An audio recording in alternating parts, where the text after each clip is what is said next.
Divine mandate 2015 for your state.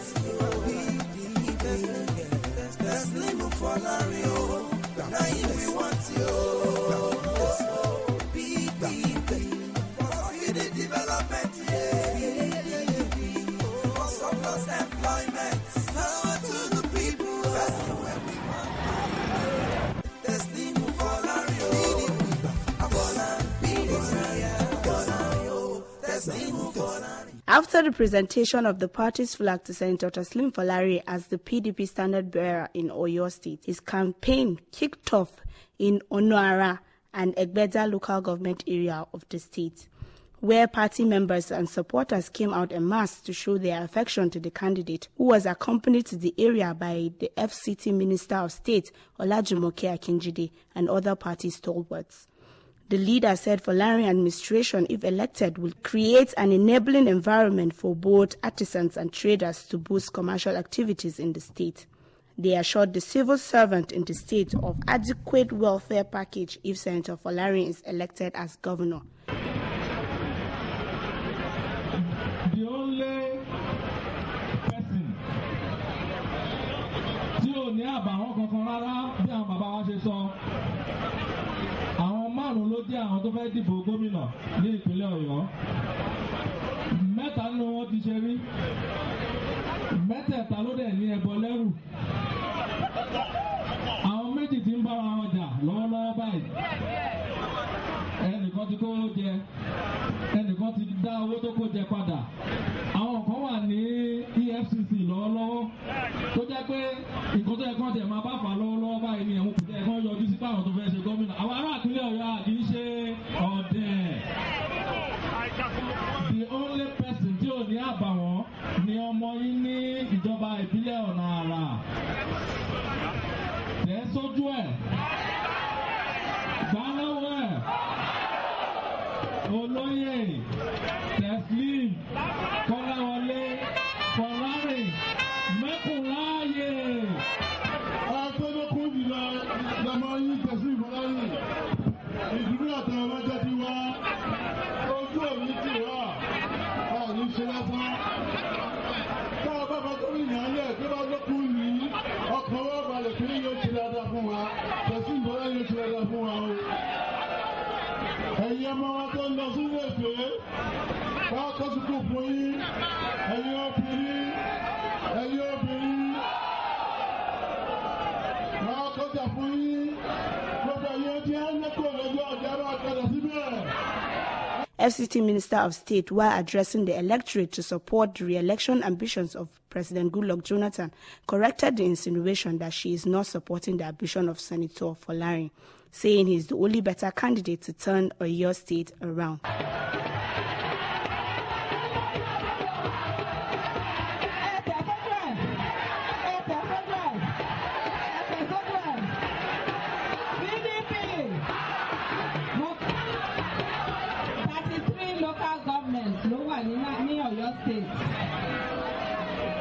Ṣùgbọ́n Ọlọ́run ti fi hàn yín wá àti ọ̀nà ara ni Ọlọ́run ti mú gómìnà wa jáde. Sẹ́nitọ́ Teslim Kolawole Folarin.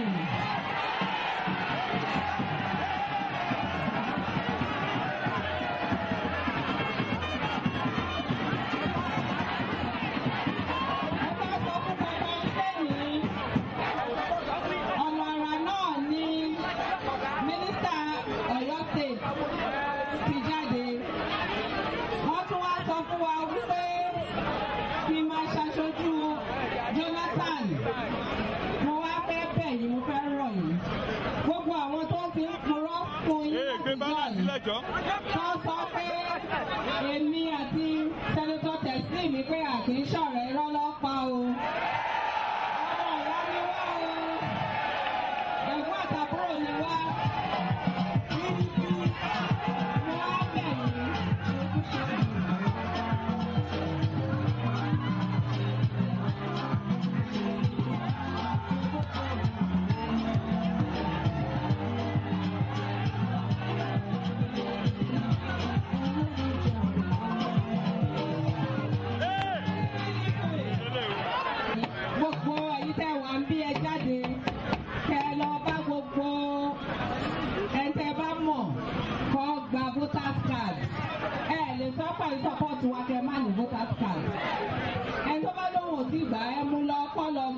tí late. Number 2, ẹ sọ fún wọn wípé kí wọ́n dìbò fún PDP látòrí President Goodluck Jonathan. Wọ́n dìbò fún Goodluck Jonathan. Wọ́n dìbò fún Senator Teslim Folarin. Nítorí wípé tẹ́ ẹ bá ti dìbò fún PDP, kí ló máa ṣẹlẹ̀? A máa get Ìbàdàn State. A vote for PDP is a vote for Ìbàdàn State. Vote PDP, vote Ìbàdàn State. The campaign train at New Gbagi and Monoton Market was well received, where Senator Teslim Folarin and other party leaders promised that the PDP administration in Oyo State, if given the mandate, will assist the traders with soft loans without interest.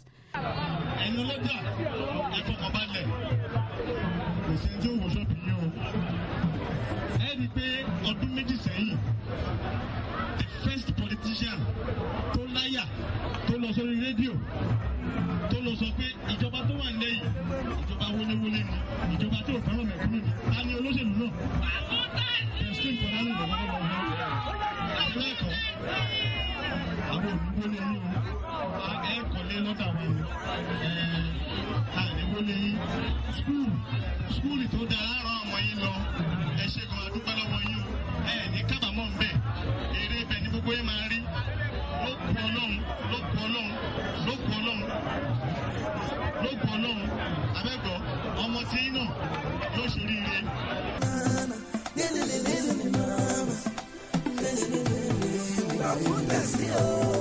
Divine mandate 2015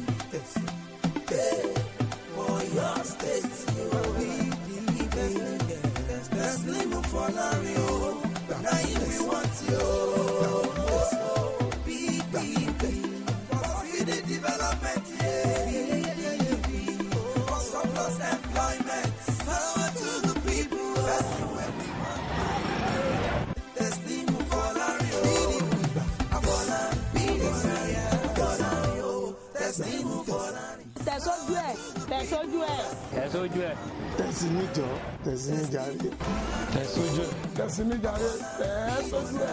CKF. Yes, support the divine mandate. Vote Teslim Kolawole Folarin TKF as the Oyo State Governor come 2015.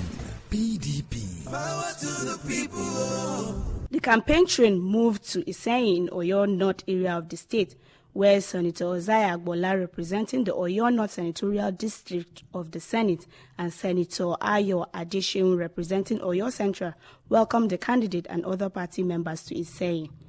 They all said the people of Oyo North will do the party proud in the next month's election. He's a man of well experienced at national level, and what he did at national level, he also introduced and implemented it at the state level. They in Nishan. This is the party that believe that peace must reign in this state. Guns are the day when people believe that PDP is a party of thuggery. But now everybody has seen that there's new life in PDP. And I believe that everything will work well. And people who are ready to vote for us now. Initially, people thought that PDP is PDP of the past. But this is what PDP now is new PDP. We believe in peace, and all our campaigns since about a week ago went on smoothly. The candidate re-emphasized the need to support the victory of the party for the creation of new state. I read the article, and I don't think he understands what we're saying. The point we're making is this: that, and I read when he said, "Oh, he was one of the people that started this whole thing." I don't recall that. Yes, we invited him to attend the parley we had with the National Assembly then, but he wasn't a major player. But that is not the point. The point is that the confab, just concluded confab, has made recommendations for creation of more states. New Oyo State is one of them. And we all know that the only party that did not send any representative there is APC. That's what we're saying. That's what we're saying. So we would start by governing Oyo State, and we would make history by the ones as the governor, where new states will be created. Back here in Ibadan, traders of Bodija Market came out in large number to receive the PDP standard bearer, Senator Teslim Folarin, who was accompanied by the FCT Minister of State, Olajumoke Akinjide. FCT Minister of State said the re-election of President Goodluck Jonathan is the only way to move the country forward and also to reposition Oyo State for unprecedented development. She advised the electorate in Oyo State to elect Senator Teslim as their next governor.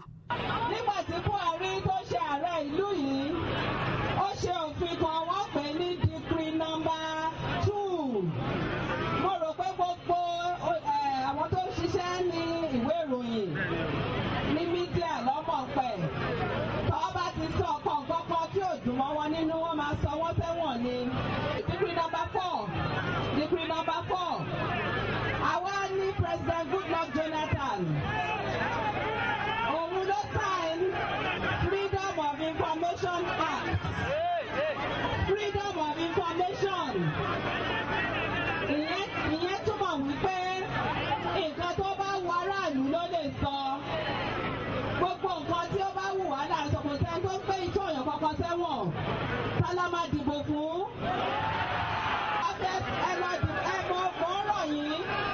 February 14 of February. Ẹ bá wa dìbò fún Jonathan. Kẹ́kun ní Valentine present. Kẹ̀jẹ́ kó mọ̀ pé Oyo State is for Jonathan. Mo tún wá fẹ́ sọ̀rọ̀ pa gómìnà wa. Distinguished Senator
gbogbo ẹni àti gbọ́ ọ̀rọ̀ dídé mi ò ní pọ̀ torí pé àwọn ọ̀gá ẹgbẹ́ wọ́n ti sọ̀rọ̀ nípa Jonathan, wọ́n ti sọ̀rọ̀ nípa gbogbo ìbò February 14 ẹ dákun ẹ dìbò PDP ẹ ká dì lókè ká dì ní àárín ká dì ní àṣìrẹ̀. Wọ́n kọ́kọ́ pariwo wọ́n ní àwọn arábí wọ́n ní àdúrà táwọn gbà ní pé wọ́n fún tẹ̀sí ní tíkẹ́ẹ̀tì wọ́n máa ti fún tẹ̀sí ní tíkẹ́ẹ̀tì àwọn lọ sùn ní àwọn lọ ní dẹ́yìn wọ́n wá súnmọ́ lóru wọ́n wá ń wo pósítà wa wọ́n ń wo bíbọ́dì wa. Ní ògùn ọlọ́run á wọlé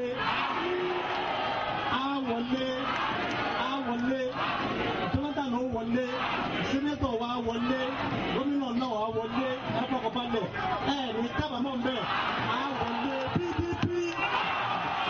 Before we continue, let's hear this message.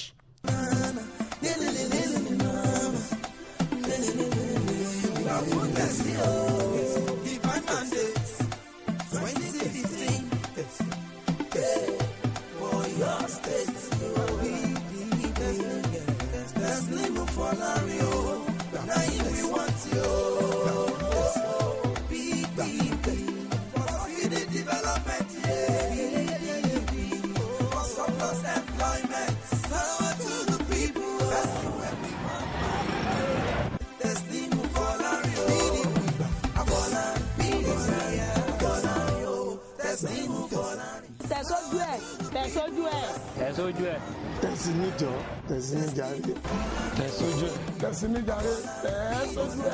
TKF. Yes, support the divine mandate. Vote Teslim Kolawole Folarin TKF as the Oyo State Governor come 2015. PDP. Power to the people. Our program is based on what we call AHEAD: agriculture, health, education,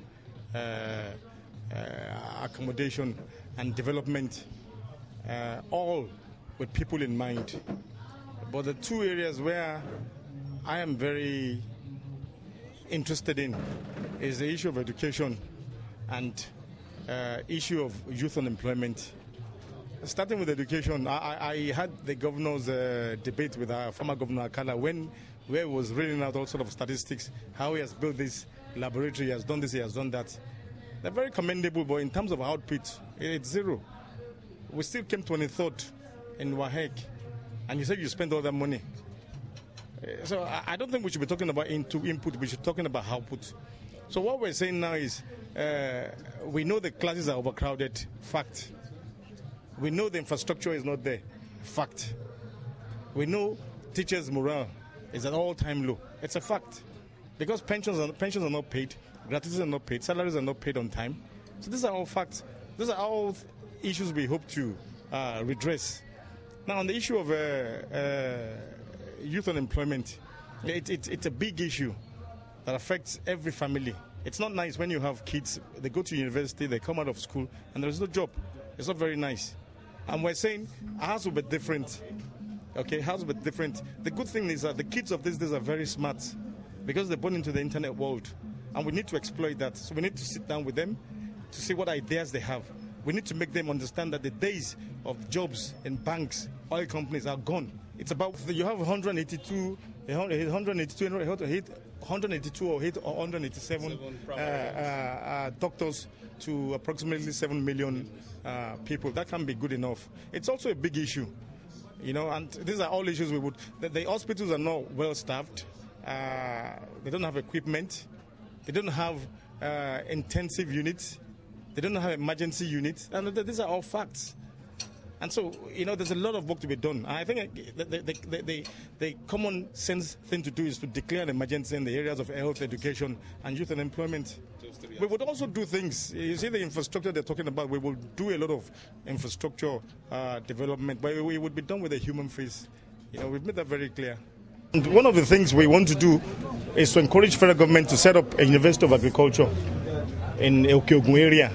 We also intend to bring administration of agriculture, agric and rural development to the people that need it the most.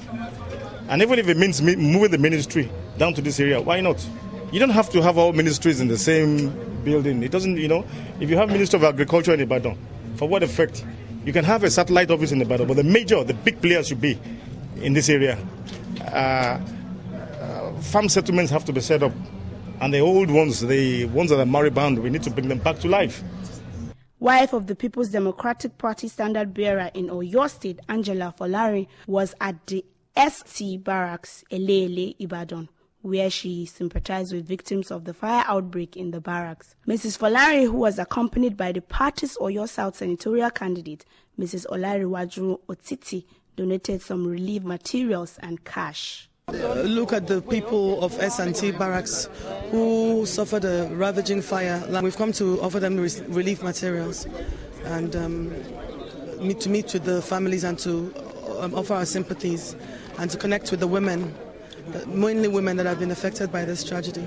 Some food and some supplies, and I hope that it should be able to go as far as it can until the government can come in and intervene.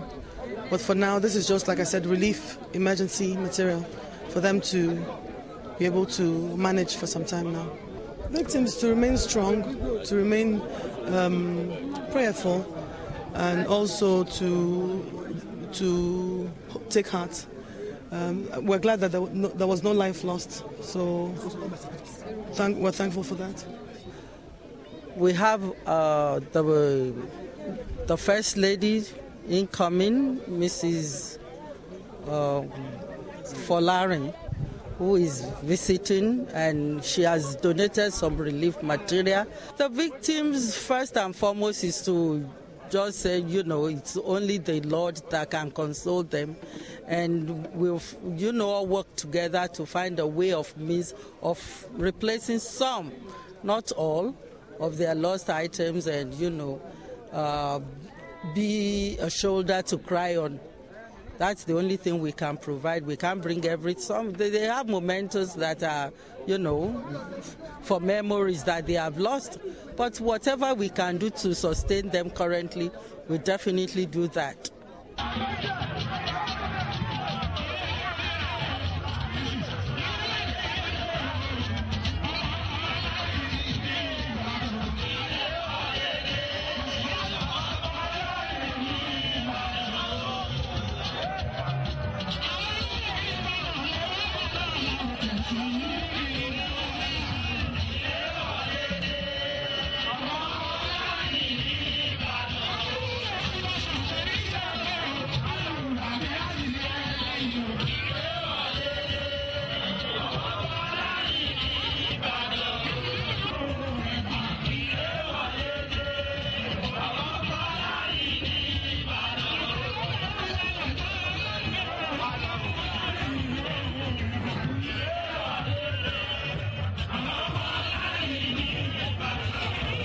This is how far we can go this week.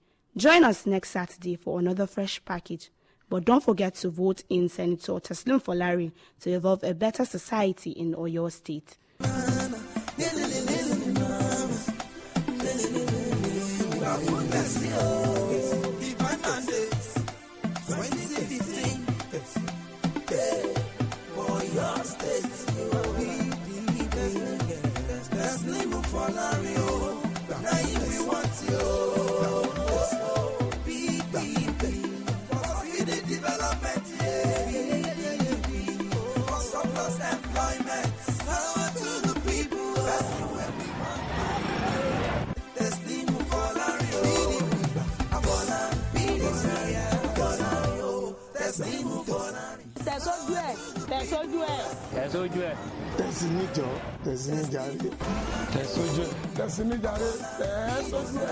CKF.